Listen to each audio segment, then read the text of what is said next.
Dis-moi Bruno, le christianisme est-il une religion du livre? La réponse à cette question renvoie directement au statut des Écritures, la Bible, l'Ancien Testament, le Nouveau Testament. Pour l'Église, les Écritures sont objets de vénération, un peu comme quand on vénère le corps du Christ. D'ailleurs, si tu as remarqué, dans une église, il y a à proprement parler deux tables.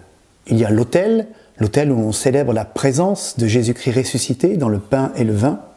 Et puis il y a une table d'un genre particulier qu'on appelle l'ambon. Elle se présente un peu comme un pupitre. Cette table, c'est la table de la parole. La parole nous fait vivre, la parole nous nourrit. Eh bien, cette parole de Dieu, elle est vénérée car on considère que Dieu est le véritable auteur de l'Écriture, par-delà tous les auteurs historiques des différents livres. Mais la foi chrétienne n'est pas la religion du livre.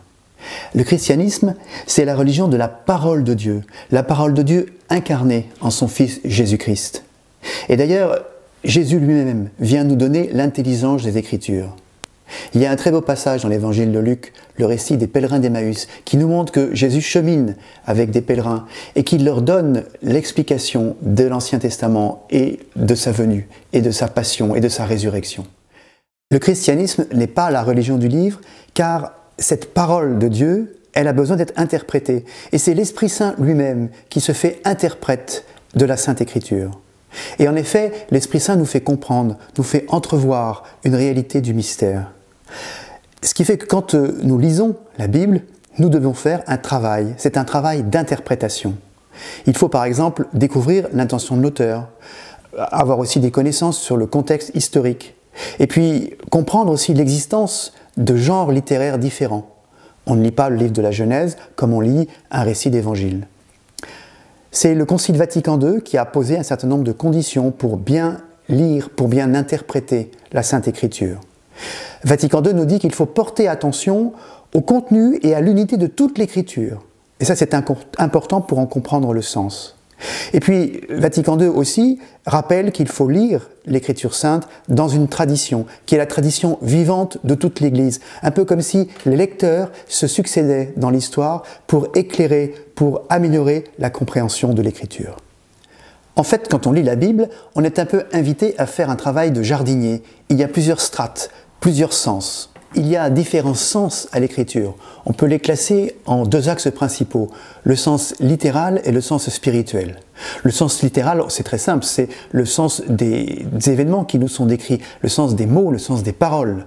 D'ailleurs, c'est un sens qui est travaillé par les savants, par les théologiens, par ce qu'on appelle le travail d'exégèse. Et donc, on n'en finit pas d'enrichir ce sens, de le découvrir, de mieux le comprendre. Et puis il y a un sens spirituel. Ce sens spirituel, il est atteint en fait en trois étapes. La première étape, c'est le sens allégorique. C'est-à-dire que, au-delà des événements décrits, des réalités décrites, on peut voir une vérité plus importante, une vérité en Christ.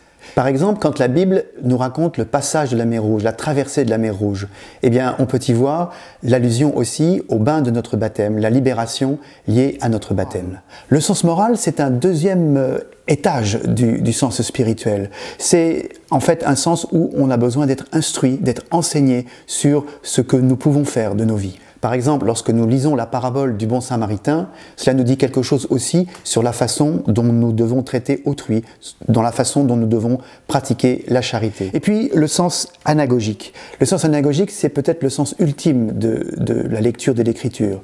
C'est voir les réalités dans leur vérité éternelle. En résumé, on pourrait dire que le sens littéral nous enseigne les événements et les réalités décrits. Le sens allégorique enseigne ce qu'il faut croire. Le sens moral, ce que nous devons faire, et l'anagogie, ce vers quoi nous devons tendre.